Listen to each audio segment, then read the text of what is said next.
everybody. Welcome to the Guys Podcast. Today we have another episode. I got my boy Tyree here. How you doing? How you doing? And we have a special guest, Lizett Flores. Thank you for being with us today. Thank you for having me. How are you? Good. How are you guys? Good. It's an honor to have you here. We're going to have a good talk today. Take it away, Tyree. I mean, how's everybody doing? Let's get to see how's everybody doing today. It's Friday. Everybody got plans for the weekend? Yeah, normally we film in late afternoon, but today is a morning episode, so it's a little different, but it feels good. It feels good. It feels good to be up early. How you doing today? Good. How are you? Lizette, you say you're a morning person? I am a morning person. Okay. I usually get up at around 6 in the morning, whether I'm working or not, and I usually bang out a couple tasks, and then it sets the tone for my day. Okay, so you like to knock some Are shit you out. guys morning people? I am. I'm learning to be more of a morning person. I like when nobody's up. So I can be late or early, but that's my most active hours. When I know 3 in the morning, I get 3 in the morning? Yeah, I get. That's I don't wake up. Sometimes I could be up till 3 in the morning, and then my brain just activates. That's when I'm most productive. Wow. But I'm a morning person because my job dictates I'm a morning person. I work 6 to 2. Okay. Yeah. So, but what's one I prefer? I don't think I have one preference. I think I just activate the most at night. Lizette, being a morning person, does it have its advantages for you?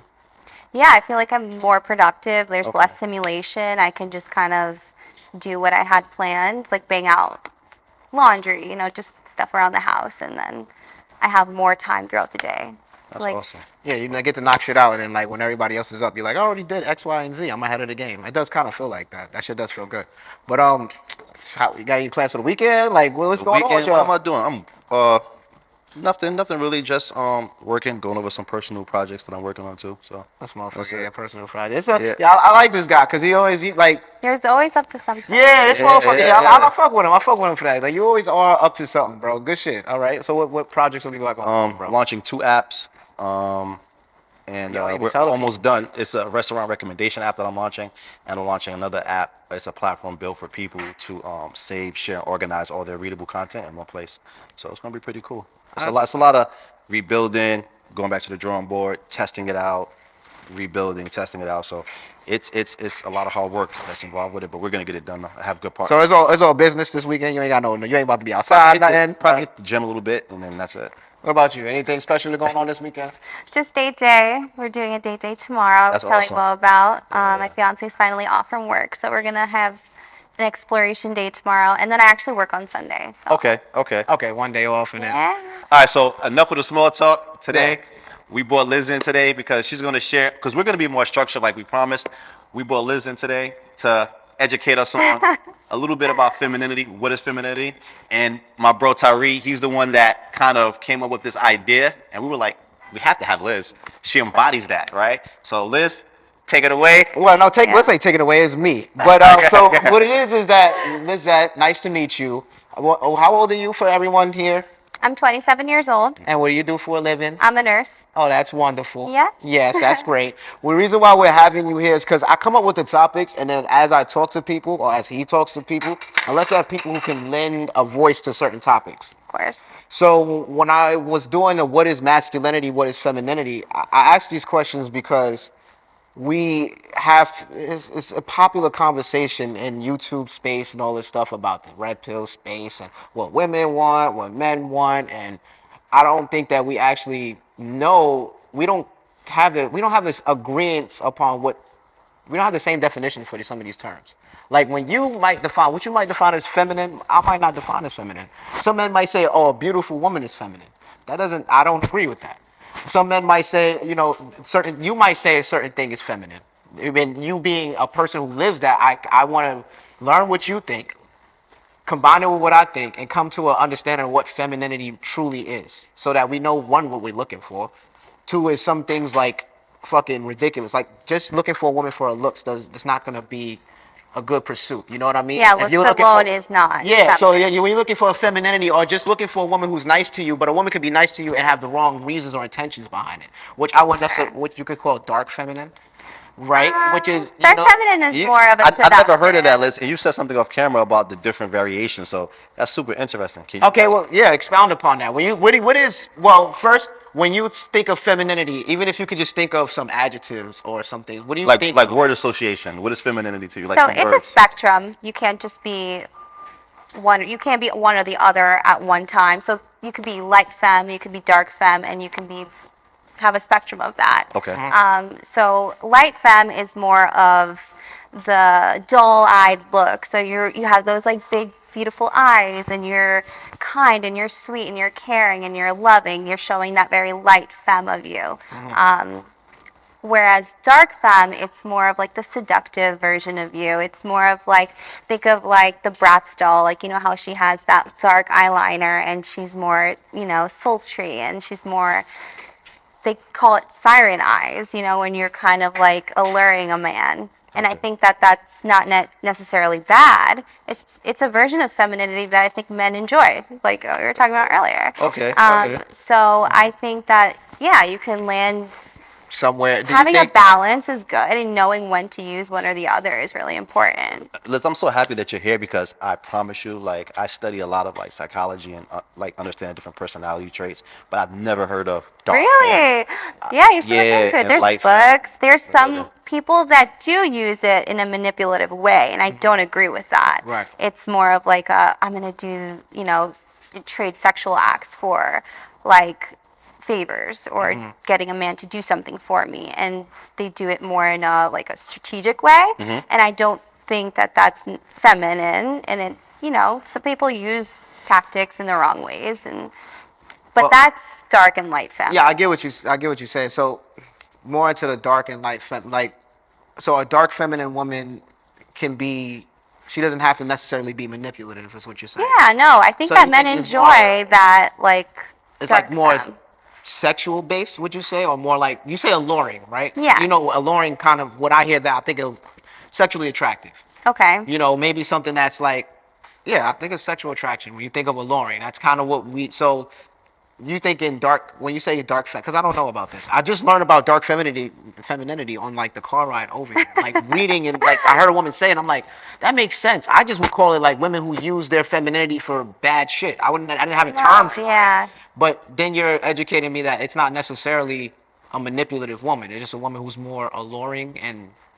Like seductive. Like if you know, are trying to allure a man, and you could be your partner, like while you What guys would a are dark together. feminine woman do to get what she want? Like, Well, that's the manipulative side that we don't all agree with. but don't you think that we all kind of give it's an exchange, right? Like, so you exchange your masculinity for femininity. So like you're giving a man what he wants, whether it's light feminine or dark feminine, to get what you want, right? To a degree, you want a man to treat you a certain way, so you offer him something. It might not come across like that, I guess, because you think about it like I'm doing it naturally. But in order for you to get this kind of man, he would want you to be this kind of woman, right? So to a degree, you're exchanging your femininity. I guess I meant it more in like a negative, derogatory way, Okay. like with like sexual acts. Like some people can often like misinterpret the dark femme as like someone who is trying to trade sexual acts for favors. Gotcha. Whereas like you can be manipulative and still be light femme.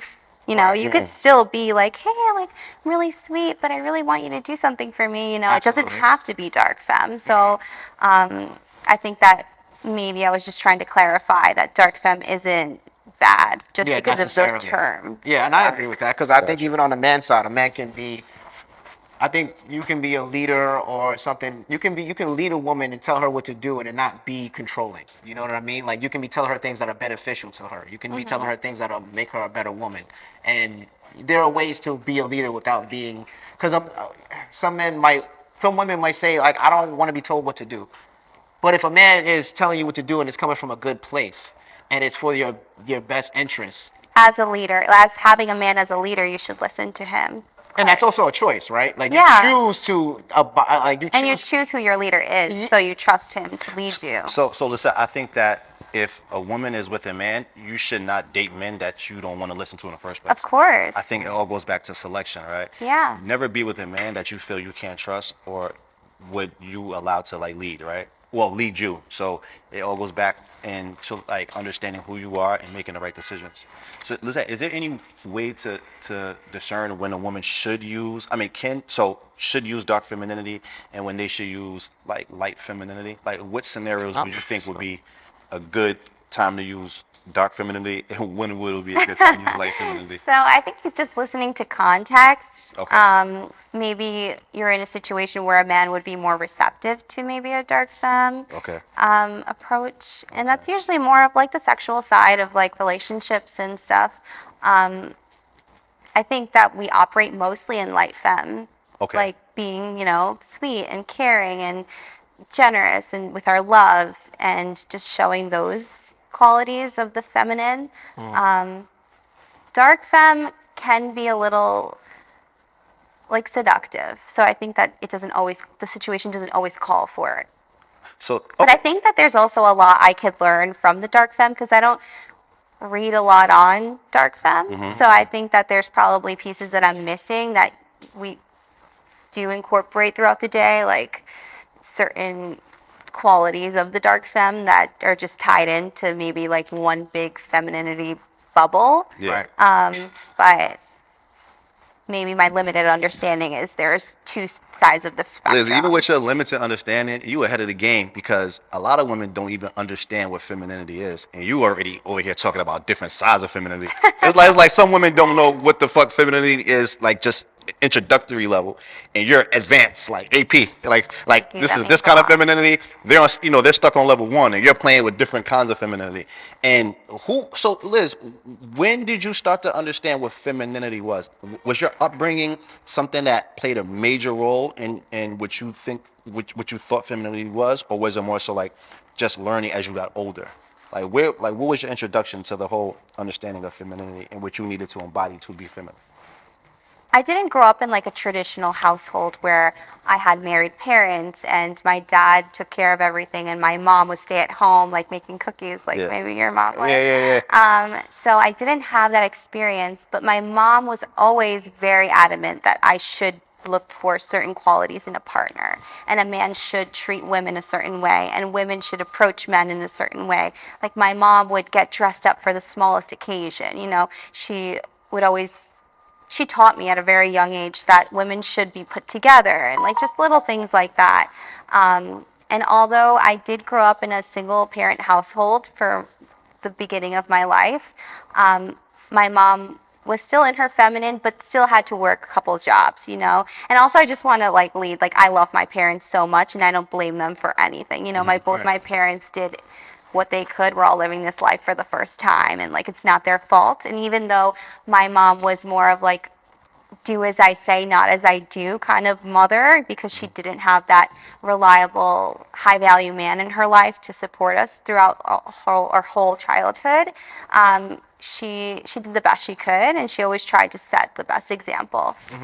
That's awesome. So she did start dating someone though who I call my stepdad. He was in our life for a few years, and he really just stepped in and showed me what it was like for a man to take charge and Liz, take care. how old were you when your stepdad came into play? I think I was maybe around like 10. I already had like my own opinions and stuff. Okay. So he kind of did have to win me over a little bit, and he did that by always showing up. Got it. Your own opinions, as in like you wasn't really. I wasn't a fan of him like in the beginning. Like You I gave was him a hard kind of. time. I was what? You gave him a hard time. A little bit, Did you I think wasn't. like he was taking your dad's place a little bit? I was just kind of more of like, yeah, I was like, don't expect me to call you dad. Yeah, like, yeah, you're yeah, not yeah. gonna ever be that. You know what I'm saying? Like, I told him had, that?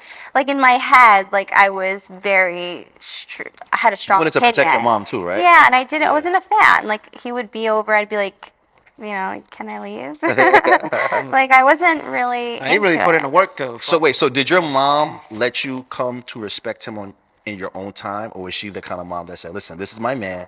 He's going to be your stepfather. Respect this guy." Like, how was respecting him introduced to you? She was very late. She took a step back from it and she was like, you do have to spend some time with him, like at least once a week. So Gotcha. he would take me out like once every week, and this man was busy. He had his own business. He has 6 kids of his own. He always 6 kids of his own. 6 kids of his Wow. own, and he owns his own business, like I said. He was in the middle of opening a cleaning business for one of his daughters because she was like, Dad, I want to be my own boss. He was like, all right, you want a cleaning business? He had like an LLC for her overnight. Like it was like Yes. amazing. He made every problem feel tiny. Insignificant. Like you could just solve it. If I was riled up about anything, he would just sit there, calm, listen, and be like, okay, this is what we're gonna do. And shouts out to your mom too. You said something that was very significant to me, at least. You said your mom said, "Do what I say, not as I do," and a lot of times parents won't even say that, right? Obviously, you want to be the example so your kids can follow what you do. But if you're not doing that, at least have the understanding to say, "Hey, I could have done things better. So let me tell my kids the right thing to do and don't, follow my mistakes." But some parents don't even do that. They won't even tell them anything. They'll say, "Hey, not do what I say, not as I do." They won't say anything. So the fact that your mother understood where she probably could have did things better, she didn't want you to fall into those same footsteps. So I salute to your moms for that. Like She's that's the best. yeah. She taught me a lot. And I'm sorry, what kind of qualities did your mom tell you you should look for in a man? I know you said it, but you didn't really say exactly the kind of qualities. A big one was the financial Okay. part was that he should be, able to take care of you Thank and you, your Liz. future Yeah, Liz, family. thank you for saying that because a lot of girls act like a man's money is of no value, is not a factor. But the fact that you're being honest, I really respect that. Thank you so much. Of course. Thank you. And wait, did she say to like make sure he can match you, or did she say make sure that he can provide fully? Which one was it? That he could provide fully. Thank you. Yeah. Thank you. Thank you. Thank you. I think that most men, that's their goal in life. That's where they feel the most powerful and they feel And the most most needed. successful and Yeah, needed. yeah. And, you know, So that's awesome. That's awesome. I'm sorry, you gonna say something? Yeah, we're- Yeah, I had a couple of things. But I'll let you Go ahead, bro. Go No, ahead. No, okay. there's nothing wrong with that, but I didn't want to, let you talk.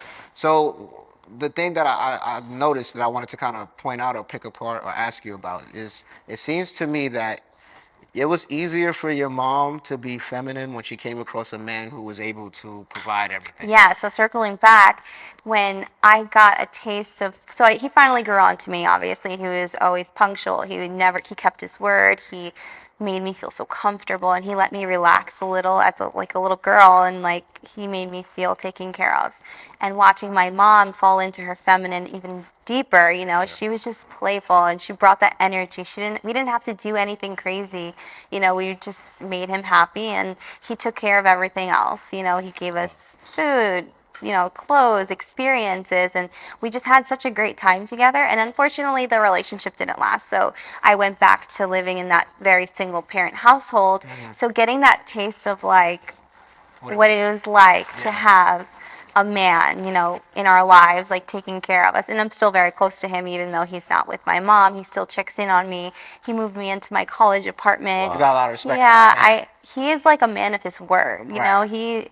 He's never promised me something that he was never able to deliver. And he's someone who says they're going to do something and they do it.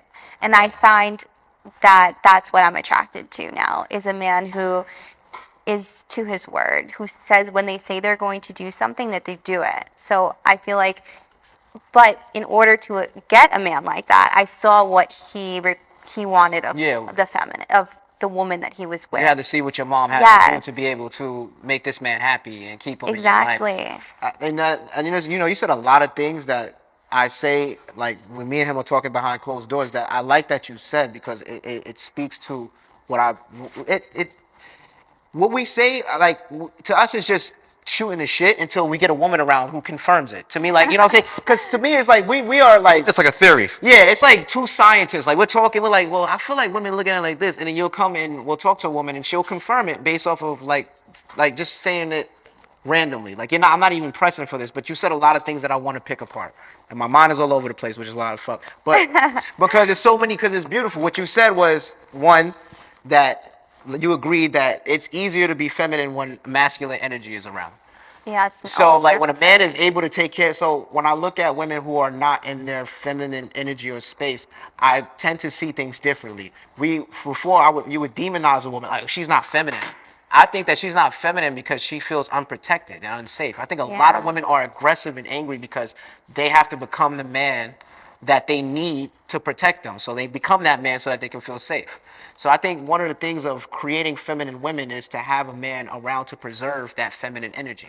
In the sense of if he can take care of things, that can alleviate you from the stress of having to worry about life and allow your mom to be playful and allow your mom to be, because if she's thinking about how I was going to feed the family and the stress and all of that, it takes her away from that being a light kind of thing that women bring, that nurturing soft energy. Do you get what I'm saying when I Yeah, say of that? course. And I think that it could have been easy for me to like fall into like a very hardened, after especially him leave. Like I Liz, lost it. I was about to ask you because your father wasn't in your life. Then your Yeah. stepfather came. He did great things, but then he left. Yes. How did you maintain that positive energy and that thought towards men, even though because you went through a lot, them leaving. It's like could be like Abandonment. abandonment, right? Yeah. So how did you go through that and still stay the woman that you are today? I think that self like help. I did go through therapy like for like I would had fear of abandonment for a little bit. I had to work through things and then I realized like becoming bitter is not going to make me better. Like I had to do a lot of I listened to a lot of podcasts on how to rewire your brain to like attract the experiences that you do want. You have to, believe that you are deserving of those experiences. And like we were talking about becoming more aware of certain things, like you see something you become more aware of something and you feel like you see it in a million places. The red car theory. Yeah. Like you kind of have to like wire your brain to. So I wanted a masculine man to like come into my life and make my life better and for me to give to him, and this is the relationship I was seeking. So in order for me to attract that relationship, I had to feel deserving. I had to be accepting of that love and receiving and also giving in a feminine way, just becoming the girl that I needed to be in a relationship Liz, we like got to get you that. a spin-off podcast on Capture Media because like Did I fall off topic? I feel like I no, did. no, you can answer this. It's a lot because it's hard to stay on topic with this, and I'm trying to now because we didn't even get really back to a working definition of femininity.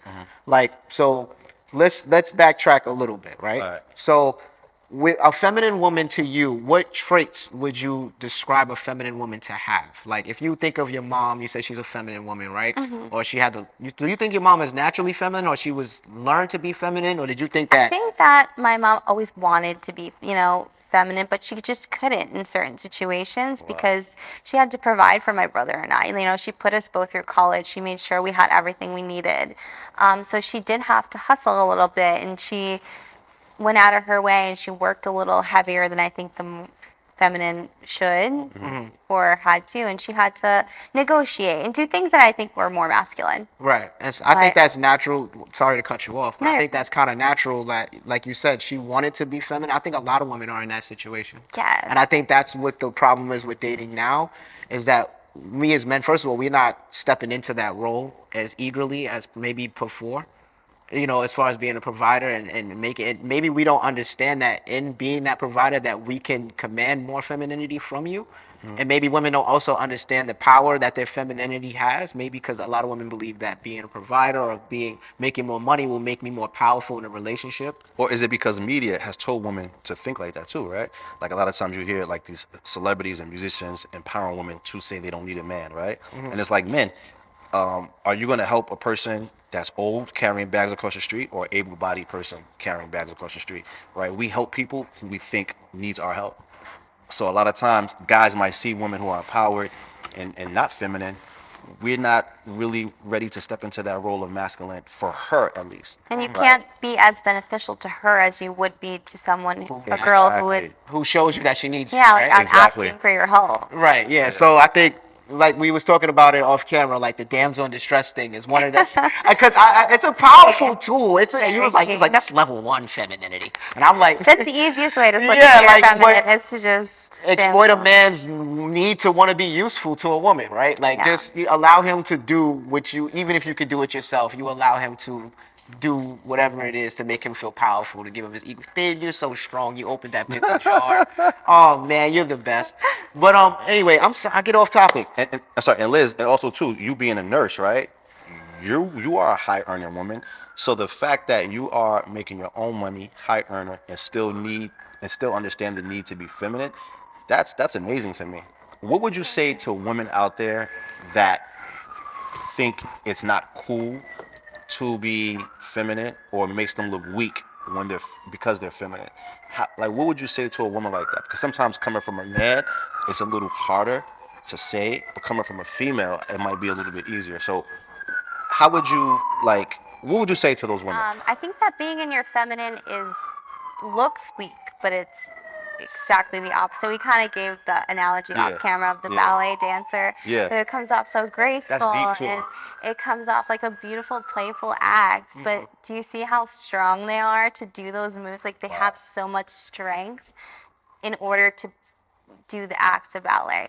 So I don't think So that it's harder being feminine, right? it's hard to be feminine. It's Wow. not easy, because would it be easier maybe for you to just do everything on your own and not worry about, is this man going to be able to deliver? But putting your trust into someone, into a man That you chose. that you choose, Yeah. and allowing him to lead. And that doesn't mean that you can't have your own. I'm a nurse. I have a degree. I have my own investment property that I never even told you about. I have a lot of cards in my pockets, but having to reveal those is not feminine, because men don't care about your financial success. Say it again, Liz. They don't. No, they don't. And I think that The right men don't care. the right men don't care. Yeah. And the man that is going to allow you to slip into your feminine and live in La La Land. And La La Land isn't bad. La La Land just means you have everything taken care of for you. And you have the time and the freedom and the space to be creative and, give to your home, build a house. I think that inner peace that you get from being a woman, it brings me so much joy. So I don't see it as a lose situation. And you can still, like you said, go back to school whenever you want. Like, it's not like you're giving up your whole life. And you know what that says to me, Liz? Not to cut you. I'm sorry to cut you off, but I wanted to applaud you for having trust in your ability to pick the right man. Because what it says to me is, if you're picking a man that you don't trust, what does it say about your selection? And a woman that's able to be comfortable being in her feminine while she's with her man, being able to let him, take the lead, that means that you have faith in your ability to pick the right man. So basically what you're displaying is you believe in yourself, right? Because if you didn't pick the right man, you wouldn't have been comfortable. So women need to pick the right man. It all goes back to that too, picking the right man, being cognizant and understanding what the right man looks like. So that's something I don't think you give yourself credit for too. Well, thank you. He's the best. And I don't think anyone's perfect. Everyone comes with their quirks, but is he perfect for you? Like, do you like to travel a lot? Are you able to adapt to his schedule? Or is he a homebody? Like, do you like someone who's at home more? Men can be successful, but you have to still pick someone who fits your lifestyle, and then you guys will complement each other, and then he'll still be there to take care of you. And that's so true. And Liz, you went to school, you have a degree, you have a fruitful career. How did you come to a point where you were comfortable putting your career? Because I see a lot of times girls, they don't want to put their career to the back burner, even when they meet the man who's fully capable financially, right? How did you come into that mind state to say, damn, you know what? Let me put my nursing degree, my over 100K to the back burner to allow me to just immerse myself in this man's life. And your fiance, congrats again too. thank you. You have a doctor. I met him. He's a great guy, very intelligent.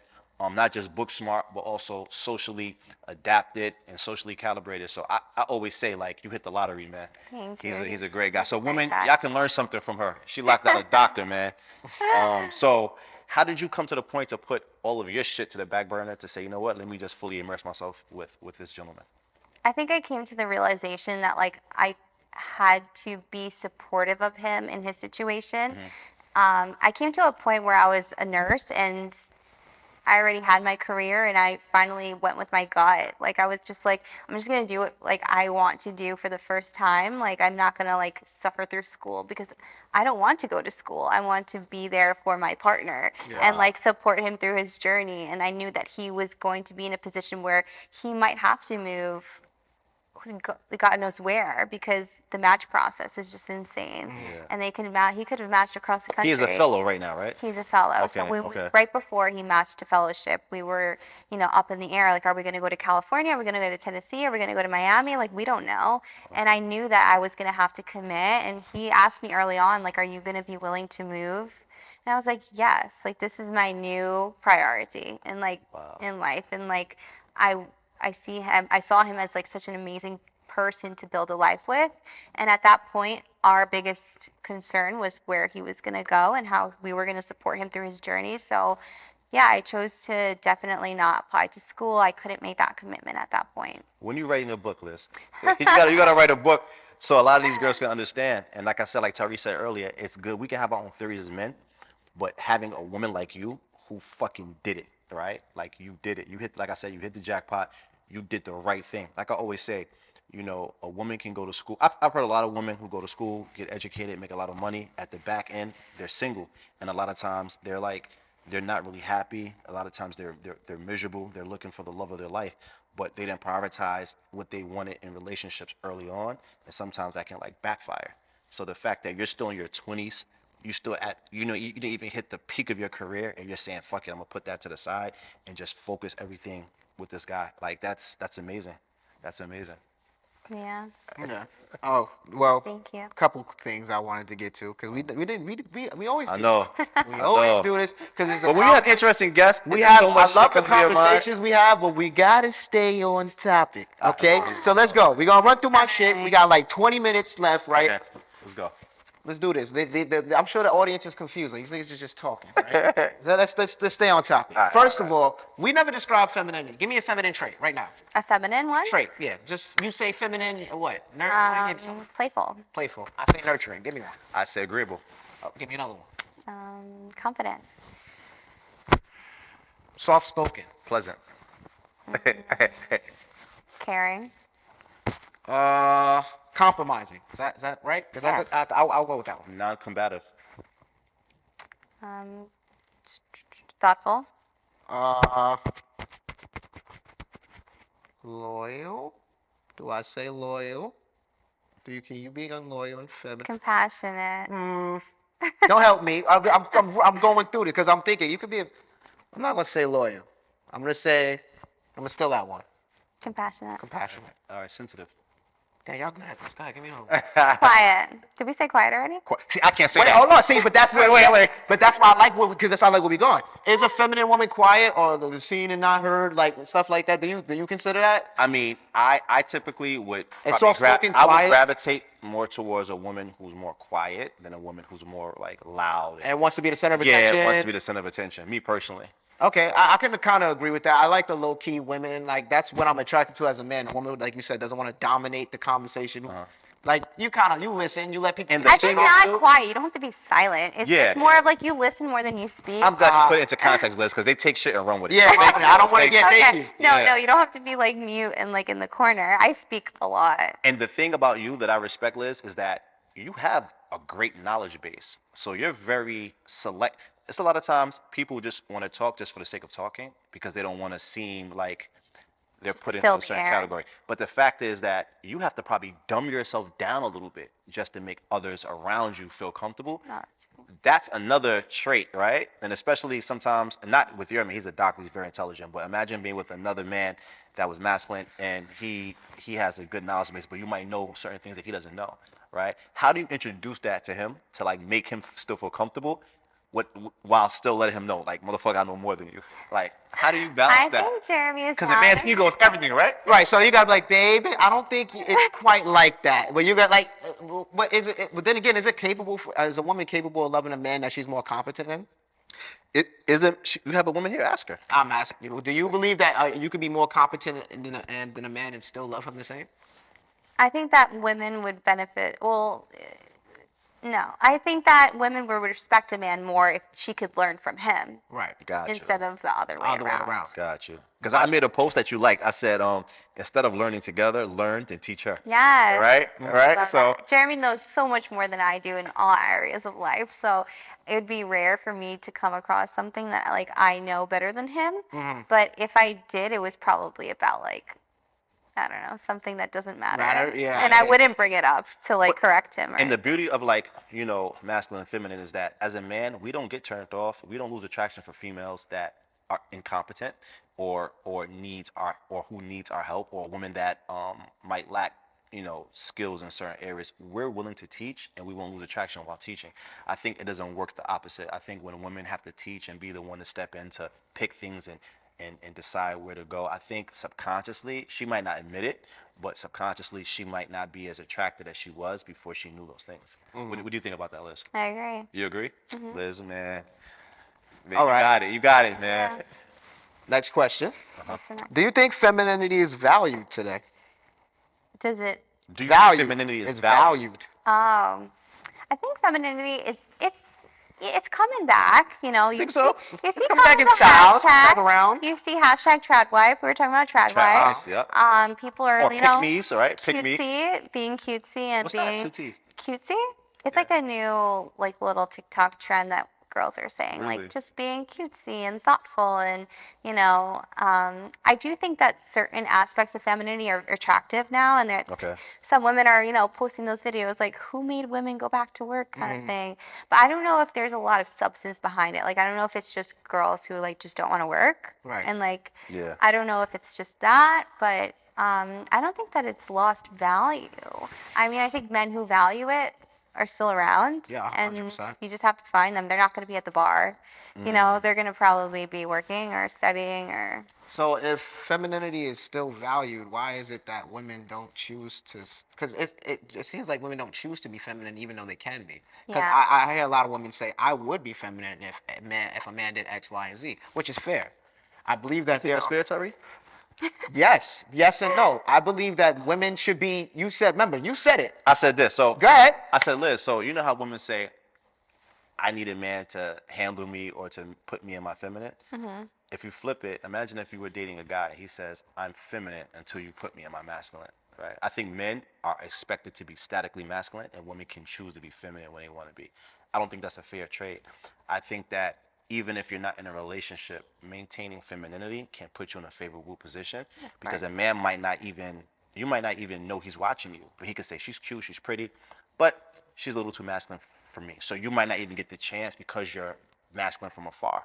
So you might eliminate yourself from having valuable men in your life by even being feminine while single, without being, without a man being there. I think that because I hear women say, "Oh, being submissive."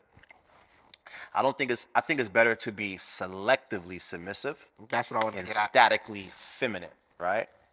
Like a man, I would say the equivalent. Let me think about this. I would say for a man, it's good to be statically masculine and Provide. selectively and provide selectively. Because Provide, you're not going to protect, select. Yeah, you provide. can't Yeah. provide for everyone.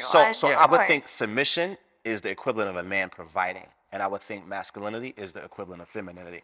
And I think submitting to for many women is scary. Like they're like, "What do you mean I have to submit?" It's like almost derogatory. I mean, no, it's like the most beautiful. That's what a relationship should look like. It's like you're submitting to a man that you trust to take care of you. That you chose. Yes, that you chose. Yeah. And I think that you should only submit to one man, obviously. And since like submitting can look like, babe, we're gonna go home this way because that way is safer, right? If a man's responsible for your safety, he should have authority over which route you take to go home, course. right? If a man has, I always say, having responsibility without authority is slavery. A person can't have responsibility if shit goes wrong and I don't have the authority, right? So there's nothing wrong with like what you. So what is your definition of submitting? Because I think a lot of people take it out of context. Like you said, it could be looked as like demeaning or derogatory. There's a negative connotation to submit. But in the Bible, and you hear women speak about it so beautifully or like pleasantly, you're like, wow, submitting is such a great thing. And it's like whoever says it kind of dictates how it comes across. So what is your definition? I think you kind of were mentioning, like you're letting him take the lead. You are allowing him to make the big decisions for the betterment of your lives. Of the family. Right? Yeah. And you're trusting his intuition, his problem solving skills. You're leaving it up to him, even though it could be a group decision. Jeremy just rarely makes decisions and doesn't ask me for my input. Right. But you're allowing him to lead, and I think representing the family, like all of these things, I think are submitting to me. So Liz, is it fair to say, just from hearing everything, this is just my theory, do you think women are not taking accountability for picking bad men? So when the word submission comes up, when the understanding of letting a man lead comes up, they're like, fuck no, I would never let him lead. Do you think women need to do a better job of picking the right men and taking responsibility if the shit goes haywire, right? Because it starts with you. I think that picking the right man has a lot to do with your self-confidence and the love that you think that you deserve. So that goes back to like inner work that girls I think have to do to just be accepting of like a true love, like that doesn't like some women don't have the confidence to accept, a man who's willing to do everything for them. They're scared. They feel like they're going to be abandoned. And live, like lose And power, right? they're afraid that they're going to leave them. So they feel like, how can I submit to one person? I have to have my own, I have to be able to take care of myself. So I think that if a woman truly believed I am deserving of a man to take care of me, Wow. then they would be more willing So to are you saying submit. women don't value themselves a little bit, It maybe? could I think that trauma's tie passed down. I think that you're hardened by your I trauma. think that some of that trauma starts from it being passed down. I think we come from a generation just previous to us Of abandonment too. of women who were trying to be independent of their men, whether successfully or unsuccessfully. So I think they taught a lot of their daughters like go to college so that you can have an option that I didn't have. I didn't have an option to stay with your father or not. I had to stay because that's all I had because he provided and protected for me. I want you to have an option I didn't.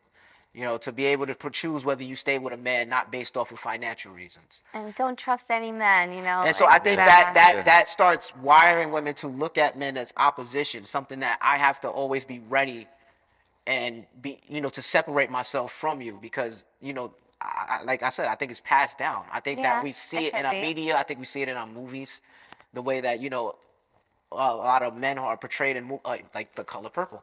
There's a whole fucking article about the color purpleism of America, where Like the demonizing of the man. of the man and the fact that he's abusive and he's gonna like. Not all men are like that. Not saying that it didn't exist, but I think that horror story, that ghost story, made it so that women look at men as potential like dictators if they get in a position where Of authority, yeah. yeah, of authority. So I think women want to have money to kind of be able to have more say in relationships and be. So I get that part.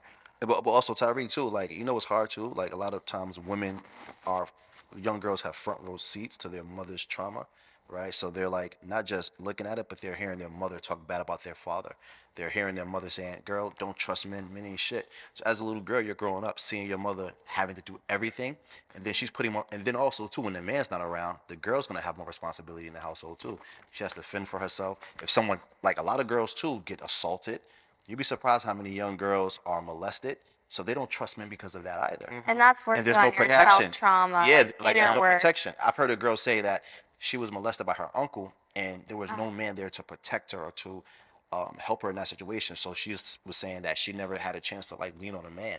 So growing up in that environment, I can understand why, right? But it all goes back to picking the right man. Because if you would have picked the right man, you would have had a good father in the household. But if for it your goes daughter. back before that, it goes back to which do you even know what the right man looks like? That's why what she said is important. While her stepfather Came I in, don't yeah. think she would have known what to even Yeah. look for had you not Yeah, I don't experienced think so. what it was like. Oh, this is how it is to be treated. It always goes back to Experience. the first male that you were around, your stepfather, father, that's your first male relationship. Yeah, for Same sure. thing with men. Your first female relationship dictates the women that you pick. But also too, like the fact that you were able to not be scared of abandonment, even though kind of like your father wasn't there, and then your mother and stepdad's relationship, even though when a guy came around who was sufficient, that shit didn't work out.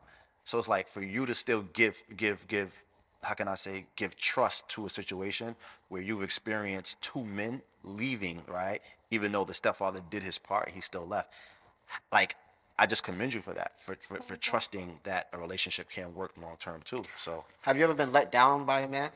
Of course. I mean, like other than my father, or Well, your father will be the first one, right? Yeah. Your stepfather, he came in, he kind of helped them in that. And when he left, did you feel like he let you down? no, because I kind of just had I think I had a more mature perspective on it. Like the relationship didn't work. Like really, So you was able to accept it. You didn't feel like I wasn't mad at him. Uh-huh. I wasn't. We still talk. right. Still have our little weekly dates for a while where we went out and had, Yeah. these conversations. one thing I wanted to ask you, that's so deep, Lisa, that you said that because if you look at like some of the lowest divorce rates are amongst the Hindu community, and it's because some people just don't, some cultures don't believe in divorce. Like it's like we divorce when we're dead. We don't believe in going to the court. We're gonna work it out. Seeing, well, I wouldn't say failed relationships. Do you have what in you would say? You know what? I want to keep working on something. Say if it's like not going your way after you get married and things are a little bit, going differently than what you expected. What can you lean on? What experiences do you have that you can say, you know what? Even though my mom and dad were going through a situation, they made it work long term. How do you feel you would handle the first bit of real adversity in a relationship? Not like little adversity, but real adversity to say, you know what, is death until death do us part. Like, what inspires you to say, you know what, I'm gonna make this shit work. I'm not gonna run because in your life you saw separations, right? So how Yeah. would you navigate that? I think like my strong desire to give my kids what I didn't have would probably push me. Wow. Would be enough of a push, and I'd just be like, I didn't grow up with this stability. We're both great. I know the kind of person he is, and I can't predict what's going to happen. You know, like things happen, adversity arises. But I don't think that it would be easy for me to just like throw the towel in and just be like, Gotcha. you know, maybe therapy. There's couples therapy. I don't know what your thoughts are on that. We could I don't think come anything's wrong to with that. solutions. I don't know. But I Therapy think from married therapists, though. from a marriage therapist, You know, from therapists who are married. I think it's hard to give advice to married couples when you're not married. there are some therapists who like Like do married therapy therapists. to married couples and they're not married They're not- themselves. I mean, it's hard to like. It's It's yeah, like no, it's I like, it's like agree. single girlfriends giving you advice on how to keep your. What the fuck do you know? Like like you can't really talk that talk unless you walk that walk, course. or is walking that walk, right? Yeah. So I mean, it's tough, man. Like, so I just like respect your journey. You don't think it's possible for someone to know what, like, there's coaches who coach good basketball really well who can't play basketball. but they had to have some type of experience, right? Yeah, there's some type single of experience. people- Now, to say that they're not good players or bad players, whatever, they still played the game, right? So it's hard to like coach marriage when you don't understand marriage. You mean they should have at least been married before? Because I believe a divorced person can still say like, yo, don't No, do no, this. I'm not saying that they have to be married now. I'm saying They have to have been married at a Yes. point in time. Yes, Exactly. I agree with that. But Yes. I don't believe you have to be currently married to give advice and to say like, I didn't say that, these are the because- pitfalls of marriage. This is where I went wrong. I should have learned. I should have known this. Of course, I think, of course. yeah, yeah. Liz, quick question: do you think marriage is more so a duty and responsibility, or is it more so about feelings and love?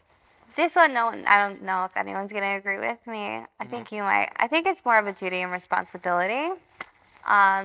And I think those are the marriages that last. When you see Yes. them more of, it's not just a temporary love. It's a very emotional word. And it's like, it means different things to everyone. And it's hard to predict how you're going to feel. But if you know that you have this responsibility and it's a very definitive duty, you know, being a wife, being a husband, I think that that's more, and you could still have love with that. You know, you could still have a lot of like positive emotions with it. It doesn't have to be negative. I think love comes after the duty and responsibility, because some of the best marriages are marriages that are built off of things that you believe in that are greater than yourself.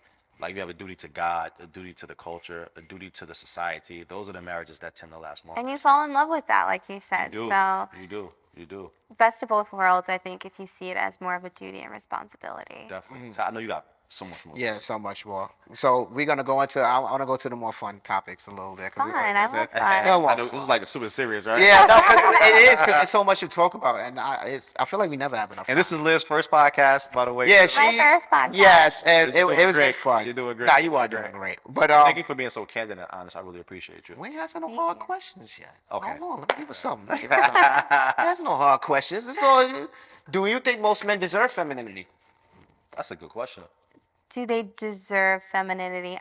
If they act like a masculine, if they are a masculine man, I don't see why What they is a don't. masculine man to you? Yeah, that's a good Someone question. who can take charge and take responsibility for their life, that they have a plan, you know, they can manage their own finances, they can take care of themselves, they don't rely on other people, they have good values. So, and before you let a man lead you, he must first master himself. That's what you're saying. Yeah, of course. Okay. So Do you believe in? I'm sorry. Can I ask you a Go ahead, question? no, jump I'm sorry. right in.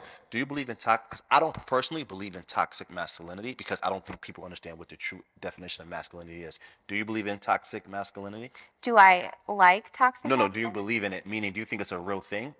Like the aggressive, Like that- untamed man? But that's not really masculinity. Yeah, okay. So you know what I'm saying? So you women- led the witness. Let her answer the question. All right, my Yeah, bad. yeah, My bad. Have you experienced toxic masculinity? Like, are we talking about the same thing though? Like the man who's Thank aggressive? you. Now we need a definition. What is toxic masculinity? I don't know. Okay. To me, yeah, that's what it is. What do you think it is? The aggressive, untamed, like emotionally unintelligent man. Yes, you're pretty close.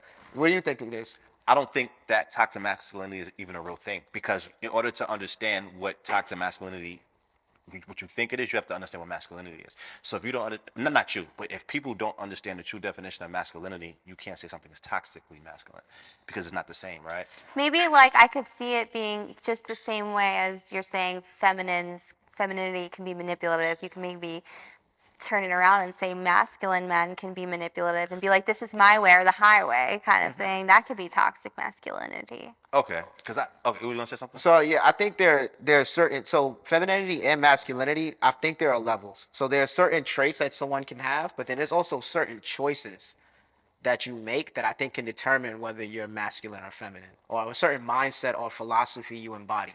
So like there are men who can be considered masculine because they have physical prowess. There are men who might be considered masculine because they're competitive. These are things that can be good traits, but then you want to look at certain. Is it a man who acts in the benefit of the family? That can also be considered masculine, right? Someone who does something for the benefit of everyone around him, like he cares for his family, he leads his family. That can be considered masculine. A masculine man doesn't make choices or decisions based off of how he feels. You know, a masculine man, tries his best to do the right thing, even if it's not something he wants to do. Like, this is the right thing to do. I'm going to do it this way. This is what I would define as masculinity. When I think of what a true man is a man who acts without his emotions involved. Who does the thing that's logically the best thing for everyone involved in a situation. And women need that because we're more emotional. Yes.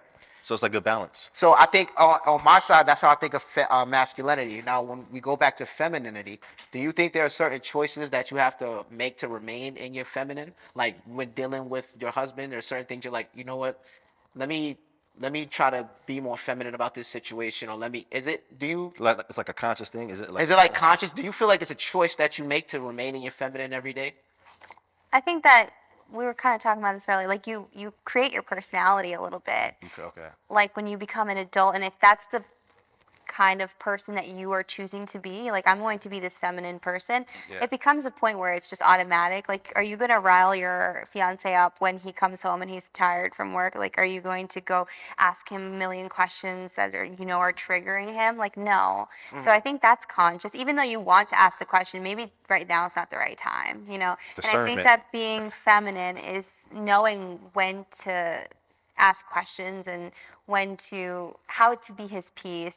Certain things that you just have to consciously be aware of and make the decision of how to behave. So it's kind of also like a philosophy, or it's the way in which you choose to navigate your relationship, right? Yeah, of course. So it's like I can be problematic in a situation, but and you're not thinking like the more feminine thing to do is to not I don't argue. think, But you're thinking like it's probably wouldn't be best. Tyree, you said something deep earlier. You said her doing that is a little masculine because it's taking her logic. But I don't think the most feminine women they're not ditzy or dumb. They understand the power of femininity. That's the next thing I wanted to talk about. And to get more out of your man, you'll let him, right, have the space and his peace. You give him what he wants. I think right. Like I feel like you understand this is what men value in you, and you accepted that, and so you give. Yeah. Do you give that in exchange for what you want? Like I want him to treat me this way, so I give him what he wants. I give him the softness, the peace, and all of that, and he gives me leadership. He gives me direction. It's like an exchange, right? Exactly. Do you think about it as an exchange, or is it just like you just so happen to find each other kind of thing? It's a balance. It's what makes each other happy, and that's why we're together. Is because we make a great team, and we push each other to be our best self. And I can't say that I'm making assisting him with becoming his best self if I'm like causing chaos. Yeah. Being feminine is not chaotic. It's not something that is triggering. You're not being very, what's the word I'm looking for? Not spontaneous, but it's not compromising, you're right? It's not like impulsive. Okay, it's gotcha. not like you're just acting and you don't think about what you're gonna say and you just do. Because right. That would be. So there's some. So it's not just being because we would look at masculinity as like, oh, it's the choices you make it. So you're telling me there's a logical component to being feminine too. Like you're saying it like you still have to think and consider your actions and how that would affect your man and the power that you have over your man's mind and little things like that. Like, one thing I hate is I hate a girl that'll cause me problems before I go to work. Ain't that oh, we wrapping it up. God, yeah, man. We didn't get to so many Yo, wait, hold up. Hassan, let us rock up like 2 more minutes. No, you can't tell me. Okay. We gonna tell the niggas knocking on the door that? Fucking, look, man, I so many shit. Listen, you gotta come back. I wanted to talk about the price of femininity, feminine women. I'm sorry, we really. No, it's because we get it's us. It's us. I know. We enjoy talking to you. I get on the phone for a minute, sit my black ass down. We gotta wrap it up. Yeah, it's. Wait, hold on, wait. Okay, so I know. Hassan is like, yo, we gotta wrap it up. We had so much more to like go over. There's so much, but it was nice meeting you. This is the first of probably many because I want you to come back and talk to more about these things that we got on this list. Like, there's so much knowledge that you kind of have just in what you kind of naturally do. So it's dope. Yeah, and you could teach a lot of women, right, the other side, and how beautiful it could be too. So. Thank you so much for having me and letting me share my story. Yeah, I really am a girl's girl, so I would never advise a girl to do something that I don't think would improve them in their lives. So. And you're not telling them to do something that you're not doing. Yeah, anyway. exactly. So yeah, definitely. Yeah. Oh man, Lizett, it was a pleasure having you here. Thank you so much. We gotta have you back, man. This is Thanks great. Yeah, Great. Thank you. Capture Media, The Guys Podcast. we Until are next time. over and out.